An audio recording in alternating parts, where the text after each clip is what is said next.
I should have known something was off when she gave us a book of baby names. It was wrapped like a gift. No occasion. No announcement. Just Tuesday dinner and a box on the table. Inside, a baby name book from 1997. Old. Dog-eared. And a page marked with a yellow sticky note. She smiled. Said, "Just planting seeds?" My wife laughed. I didn't. We weren't pregnant. We weren't trying. We hadn't even discussed it seriously. But my mother-in-law, Karen, acted like it was happening. She'd always been pushy. The kind of woman who needed to know everything. When we ate. What we watched. If we fought. She'd call at night to check in.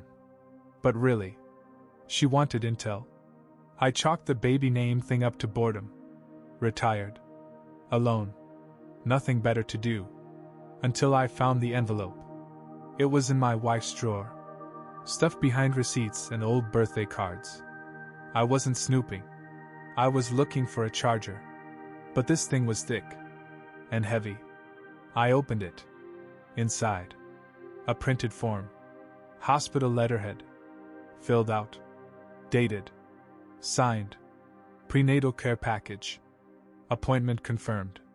Estimated due date. Blank. My name wasn't on it. My wife's was. Along with Karen's cell listed as emergency contact. The paper was dated 3 weeks ago. I brought it up that night. Asked her, "What is this?" She froze. Said, "It's nothing. A mistake. Her mom likes to prepare. Always has." I asked, "How did the hospital get your name? Your information?" She didn't answer. Just stared at the TV like it was supposed to save her. The next morning, her phone buzzed. I glanced at the screen. A message from Karen. It read, "You're doing great. He doesn't suspect a thing." I didn't say anything right away. Just let the words sink in. He doesn't suspect a thing. A thing. Not a plan. Not a surprise. A thing. Like a trap with a smile. She noticed I'd seen it. Her hands went stiff. Eyes wide then blank. She said, "It's nothing." She was joking. My mom's just weird. I didn't argue. Just nodded. But something inside me snapped. Quietly. Over the next few days. Everything felt staged. Conversations too polite. Meals too timed. Her phone always upside down. Notifications silenced. My keys. Moved from where I left them. Karen visited on Sunday. Showed up with a photo album. Baby pictures. Not mine. Not hers. A fake baby. Ultrasound printouts. She said, "Just ideas. Just visuals. For the future." I watched my wife flip through them. Smiling. Like it was normal. Like it wasn't completely unhinged. I asked her, after Karen left, "Do you want a baby? Or does your mom want a baby?" She got defensive. Said, "What kind of question is that? You think I can't make my own choices?" I said, "I don't know anymore." That night she didn't come to bed.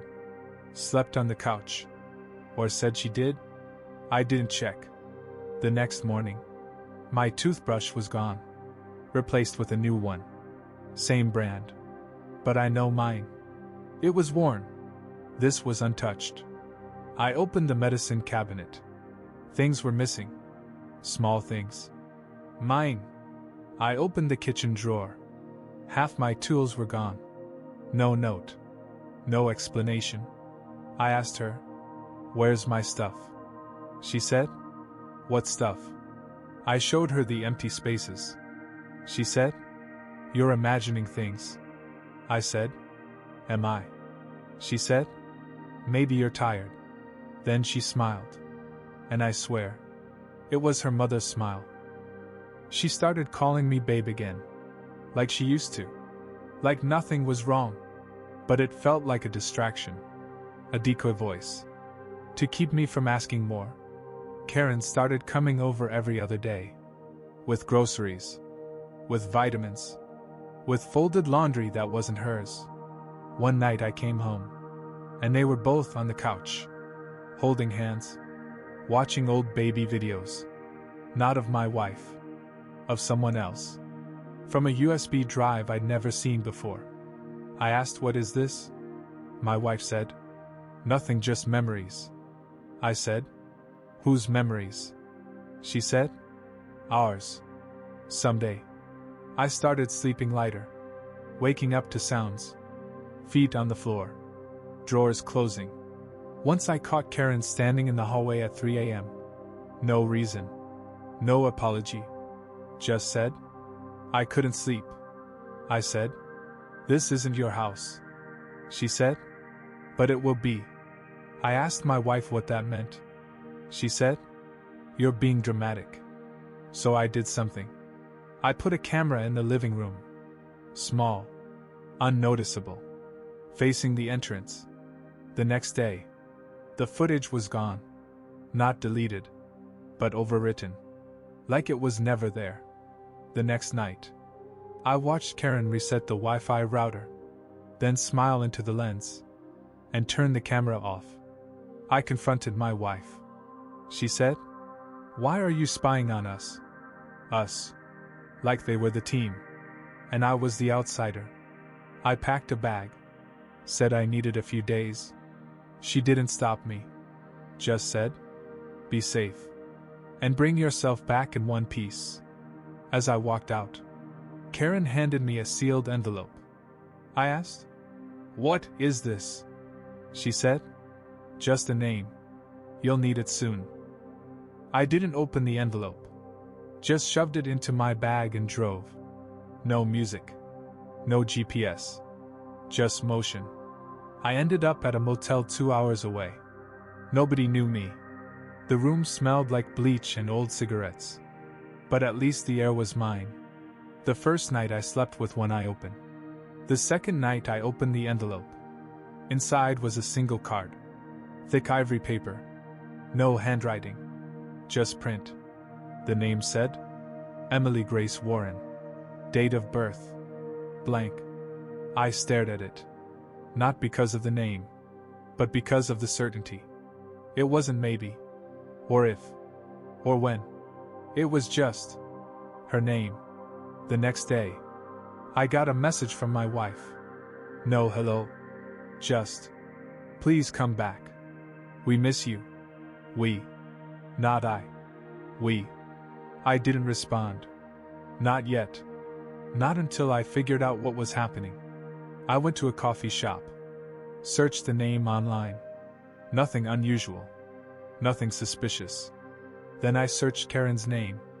And that's when things got strange. A decade ago. An article. Short. Local. A woman by her name. Same photo. Lost custody of her daughter's child. Due to psychological coercion and documented control issues. The daughter's name was different. But the face was familiar. Younger. Blonder. But familiar. I searched further. Found a forum thread. Anonymous post. Someone describing a woman who acted like she owned your baby. Who planned everything. Names. Schools. Godparents. And if you resisted, she made you disappear. My phone buzzed. Blocked number.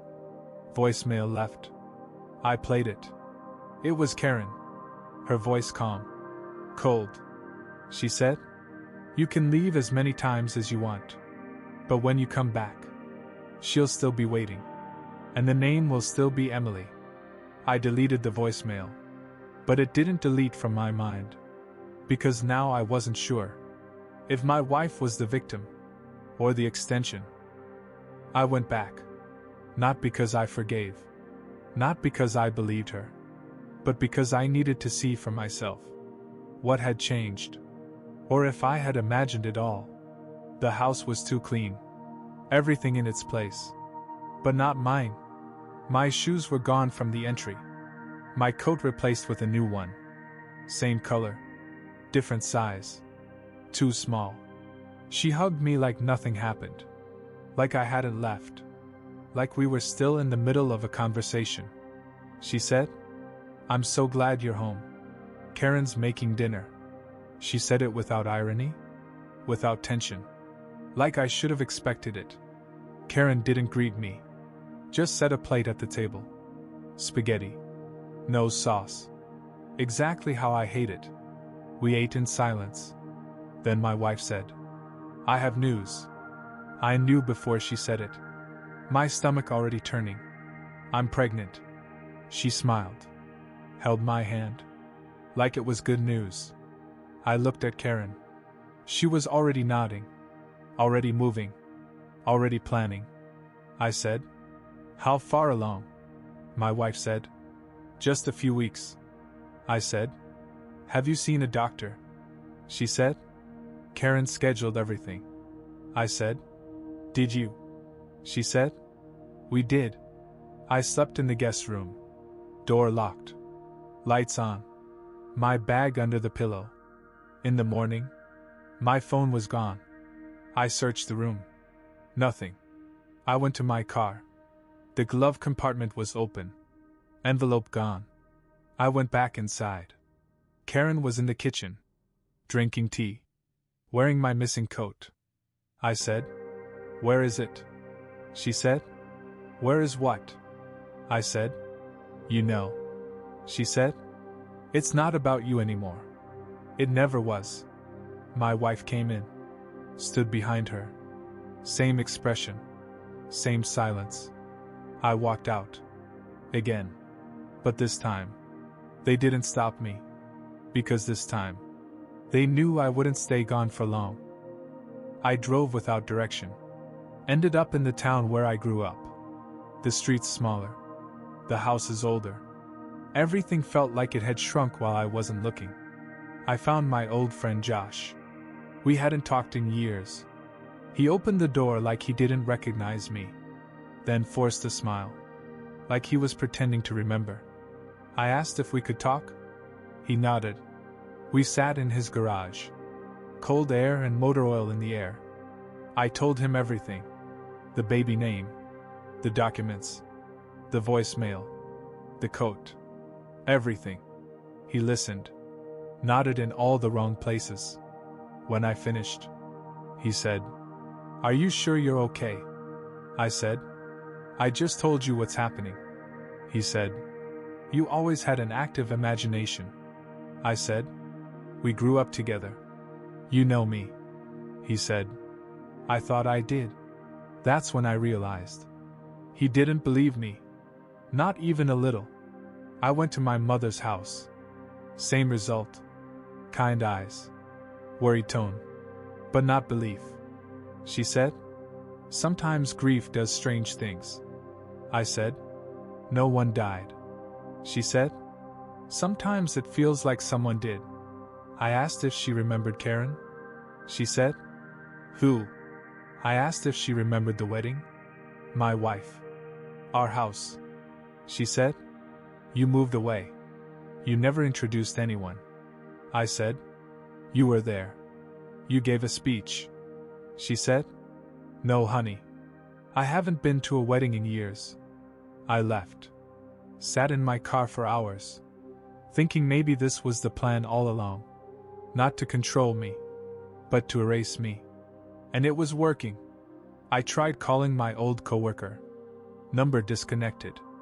Opened an email. Sent a message to myself. Attached the hospital forms. The baby name. The voicemail transcript. Just so something would exist. Outside of me. Just in case I forgot next. I made a copy of the voicemail. Burned it to a CD. Printed the hospital paperwork. Mailed it to a P.O. box in another state. A place I used once when I freelanced under a different name.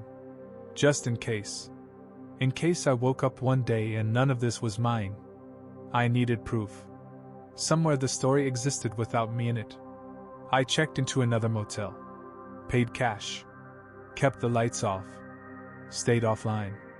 I needed to think. The next morning. A knock at the door. Front desk girl said a delivery came. I hadn't ordered anything. It was a small box. No label. No name. Inside, a stuffed rabbit. White. Clean. With a tag that said, "Welcome baby Emily." No sender. I went to the pharmacy. Asked if anyone had filled a prenatal order under my wife's name. The clerk said, "I'm sorry, that information is restricted." I said, "I'm the husband." She said, "Your name's not on the account." I asked, "Whose is?" She just looked at me. Said, "The mother's." "Karen." I said, "I need proof she's not the one pregnant." The pharmacist stared. Then said, "She came in last week. With your wife. They picked up vitamins. And prenatal pills. Both signed the forms. Both." I left. Went to a diner. Sat in the corner. Watched people move and talk and exist without tension. I opened my phone. One message. From my wife. A photo. Her. Pregnant. Not a bump. A full stomach. Too fast. Too soon. I zoomed in. Background blurred.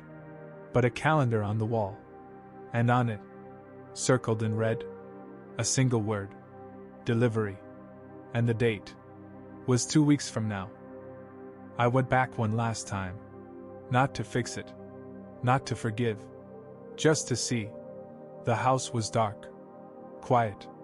No sounds. Not even the hum of the fridge. I knocked. No one answered. Door was unlocked. I stepped inside. The furniture was covered. Blankets on everything. Like the place had been waiting for dust. I called her name. No answer. In the living room. A bassinet. Brand new. Tag still on. Beside it. A notebook. I picked it up. Every page filled with handwriting. Not my wife's. Not mine. Karen's. The first entry dated 2 years ago. Before we even got married. Plans. Names. Dates. Outlines of who I should become. What the baby would be called. How long it would take. She wrote about conditioning. Exposure. Eliminating conflict. Minimizing male resistance. Me. The notebook wasn't a diary. It was a playbook. I flipped to the last page. One word. Checked off and read. Compliant. I dropped the notebook. Went upstairs. In the bedroom. My wife sat on the bed. Hands on her stomach. Eyes blank. I said, "Where is she?" She said, "Resting." I said, "You mean Karen?" She said, "No. Emily." I said, "There is no baby." She looked at me. Then past me. Smiled. She said, "You're not supposed to remember that." I turned. Karen stood in the hallway. Holding a folder. She said, "You've done very well. It's almost over." I said, "What is?" She said, "Resistance." I ran. No one followed. I drove all night. Slept in the car. Woke up to a message on my phone. From an unknown number. No words. Just a picture. The three of them. My wife. Karen. And a baby. Wrapped in a white blanket. A tag on her wrist. Emily Grace Warren. The end.